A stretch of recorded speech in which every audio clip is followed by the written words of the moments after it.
Notre dernière vidéo se terminait en évoquant les visites innombrables que le Padre Pio a reçues non des vivants, mais des âmes de défunts. Et c'est ce que nous allons survoler aujourd'hui, essayer d'avoir un aperçu. Le secret du Padre Pio est l'au-delà. Les visites des âmes du purgatoire à la recherche du soulagement apporté par ses prières et ses sacrifices. Cher ami fidèle du Padre Pio, bonjour. Mon nom est Jean Briard et vous assistez au programme Sur les pas du Padre Pio.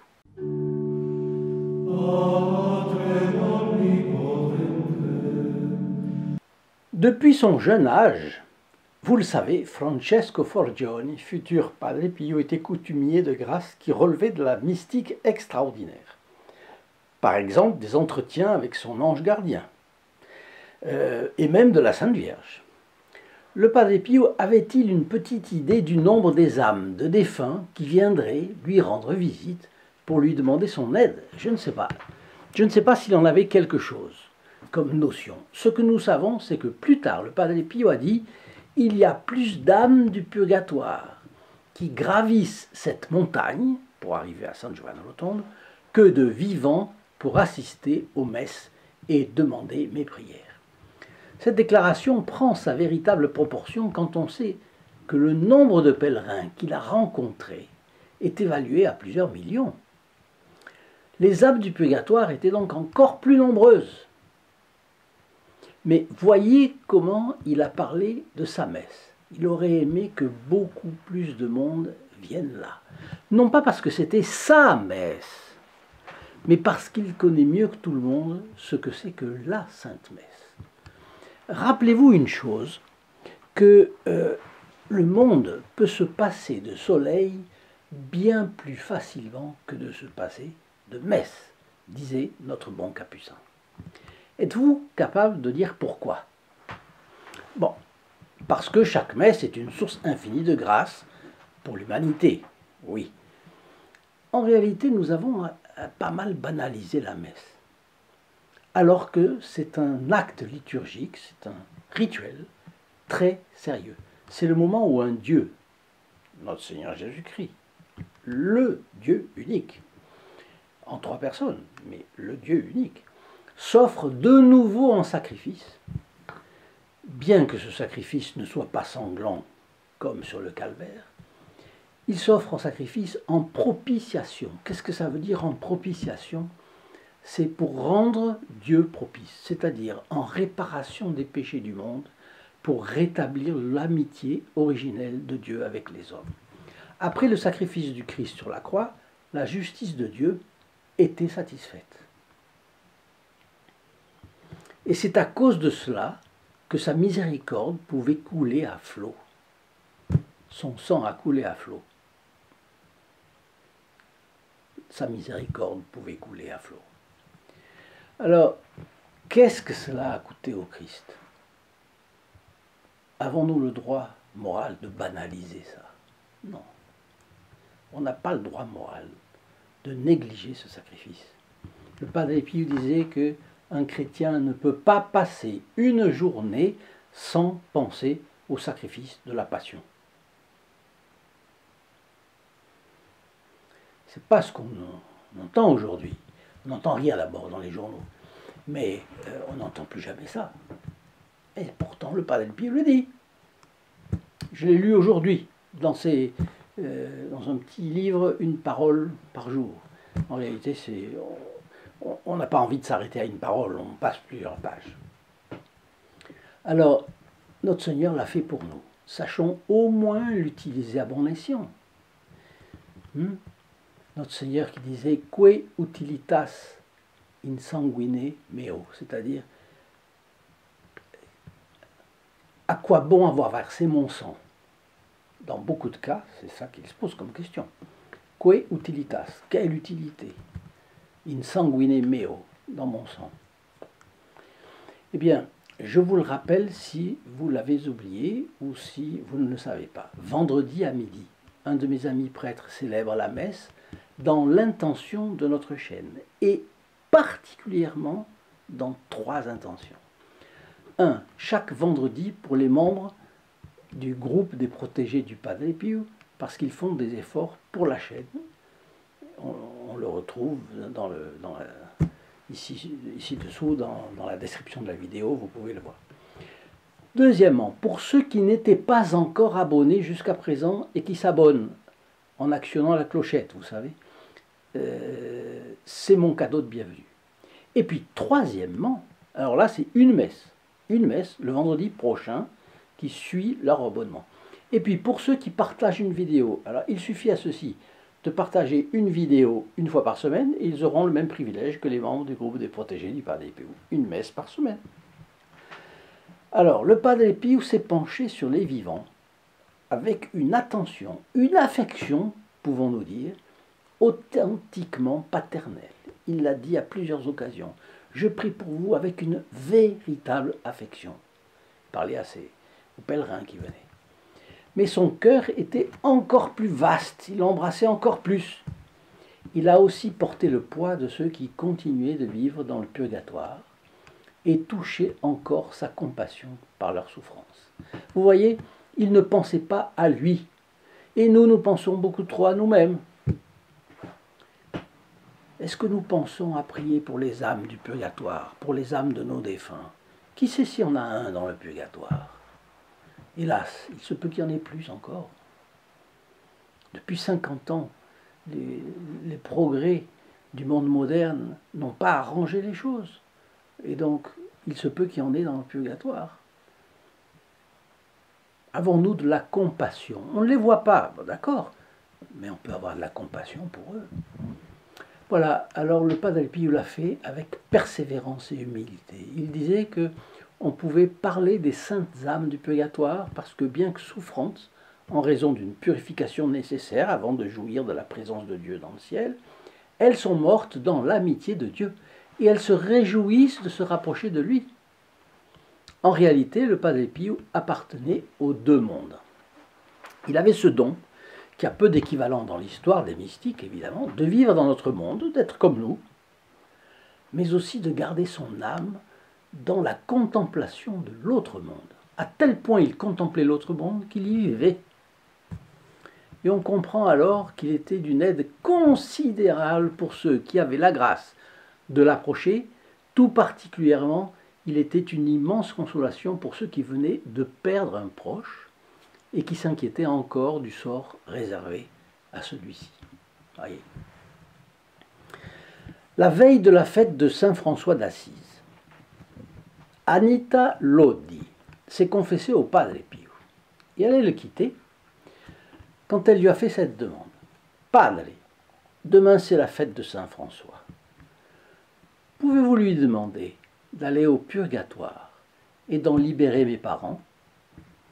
Donc elle est touchante, cette dame, cette jeune fille.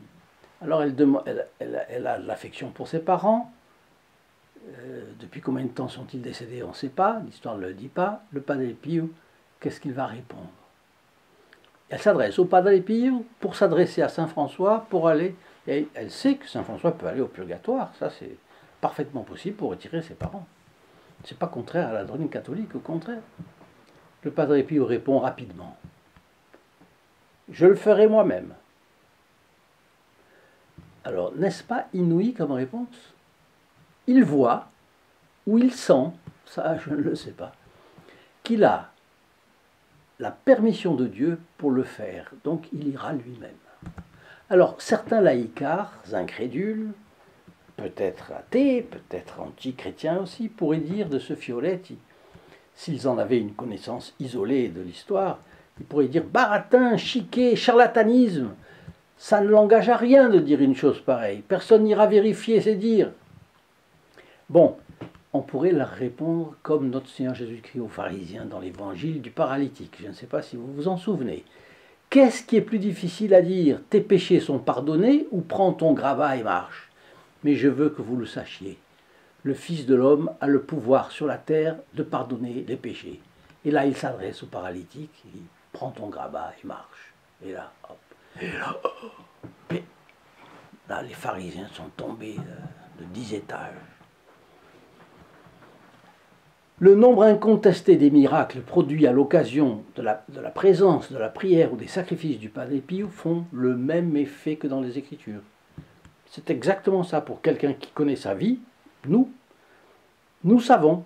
Il peut y avoir des objections, que les objecteurs objectent. Le deuxième Fioretti aujourd'hui, c'est le père Bernardo de Pietrelcina, donc capucin, s'inquiétait du salut éternel de sa mère. Le Padre Pio l'a consolé avec ces mots. Que votre âme soit tranquille, soyez en paix pour le salut de votre mère. Oh, si toutes les mères chrétiennes étaient comme la vôtre. Je pleure, mais je me console en pensant à une mère si chère, si dévouée à sa famille, et célèbre pour sa piété. Alors rassurez-vous, je ne me lasse pas d'offrir mes pauvres prières à Jésus pour cette sainte âme. Donc certainement le père Capucin en question venait de perdre sa mère. Mais vous remarquez une fois de plus que le Padre Pio parle de sainte âme pour une âme du purgatoire. D'abord, je répète, l'âme du purgatoire, elle est morte en amitié avec Dieu. Plus aucun péché mortel n'entachait son âme au moment où elle est morte, parce qu'elle s'était confessée. Et ensuite, elle avait dû souffrir ici-bas. Et donc, on peut payer ici-bas son purgatoire, c'est évident.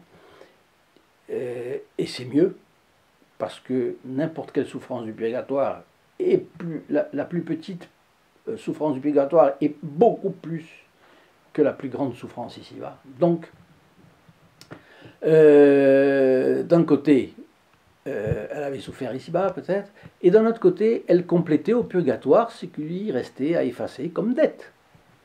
Alors, une autre chose, c'est que l'âme au purgatoire, elle est en amitié avec Dieu, elle a de l'amour pour Dieu, elle ne le voit pas face à face, mais elle sait qu'elle va le voir face à face. Donc ce sont des consolations que Dieu donne aux âmes du purgatoire, alors qu'elles souffrent encore. Bon, mais dans son cas-là, on voit que le moment où elle allait en être délivrée approchait. Alors à ce moment de notre récit, je vous rappelle quelque chose d'important, en mettant en bonne place chez vous la photographie du Padre Pio et ce petit livre, vous pouvez faire un apostolat très fructueux. Tout le monde qui entrera verra sa physionomie et son regard et sera attiré, intéressé. Quelqu'un qui souffre, j'ai fait l'expérience récemment, quelqu'un qui souffre, il a une âme un peu plus ouverte à la religion. Et à ce moment-là, voilà. Alors, photos et petit livre de méditation du Padre Pio vous sont offerts. Parce que j'en ai un stock, pas grand, mais disponible, et que vous l'envoyez en plus. Franco de Port fait partie de la campagne de diffusion que nous avons entreprise. Donc c'est avec grand plaisir qu'on le fait. Si vous les voulez, il vous suffit de téléphoner. Attention, à partir du 7 août, parce que nous sommes fin juillet et jusqu'au 7 août, nos opératrices sont au repos. Donc avant le 7 août, ça ne marchera pas. Mais à partir du 7 août, vous pouvez vous en rappeler, vous pouvez nous téléphoner. Le téléphone, c'est le 08 05 36 08 47. Gratuit pour la France. Pour les dom-toms, prix d'un appel local. Et pour nos amis habitant le Canada, vous pouvez téléphoner dès maintenant, il n'y a pas de repos au moins dans cette période, au 1 844 398 88 67. Alors pour les frères capucins de San Giovanni Rotondo, le Padre Pio n'était pas seulement un homme qui priait sans cesse. C'était un homme fait de prière, ils le disent. Pourquoi? Il vivait constamment en état de méditation, il vivait dans une union intime avec Dieu, et pendant la Sainte Messe, il était une prière vivante. On assistait à ça. On vivait sa messe. Et puis au confessionnal, ces prières se transformaient en repentir pour ses pénitents et en pardon accordé de grand cœur. Alors j'attends bien sûr vos commentaires, que je lirai avec beaucoup d'intérêt. Dites-moi ce que vous suggèrent mes réflexions quand j'ajoute quelque chose. Je sais que ce n'est pas tout le monde qui apprécie, mais qu'est-ce qu'on peut faire? Je suis du Midi, que voyez-vous? Il est normal que plusieurs puissent avoir des idées nouvelles, des commentaires différents, peut-être vous en avez. L'excès en tout nuit, mais l'échange d'idées ne nuit pas. Et je vais vous dire encore la chose suivante. Lorsque les gens venaient à San Giovanni Rotondo, ils emportaient du Padre Pio sa vision à sa place habituelle au balcon du cœur, suppliant le cœur de Jésus pour le pardon des pécheurs, pour la guérison des malades et pour le soulagement de leurs souffrances. Que Dieu donne du courage aux timides, qu'il donne de la persévérance aux âmes qui hésitaient à en avoir, pour la conversion des méchants et pour le repos et la délivrance des âmes du purgatoire. Alors, nous, pourquoi ne pas commencer à prier comme le Padre Pio? Pas autant, nous ne sommes pas des moines, mais un peu. On peut aller sur le chemin, suivre le sillage du Padre Pio. Les âmes du purgatoire nous le revaudront, n'en doutez pas. En attendant, je vous donne rendez-vous ci-dessous sur le lien st-padre-pio.fr. Vous verrez tous les avantages et les possibilités qui s'offrent à vous de remercier le Padre Pio qui prie pour nos défunts, d'abord. Et ensuite, si nous le demandons, et qui priera aussi pour nous, pour que nous allions au ciel au plus vite. Et le jour où nous décédons, eh bien, on sera bien content que le Padre Pio nous aide. Alors, aidons-le dès maintenant.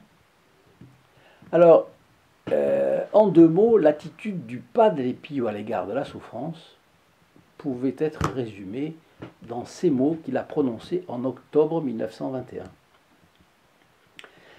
J'ai travaillé et essayé de travailler. J'ai prié et essayé de prier.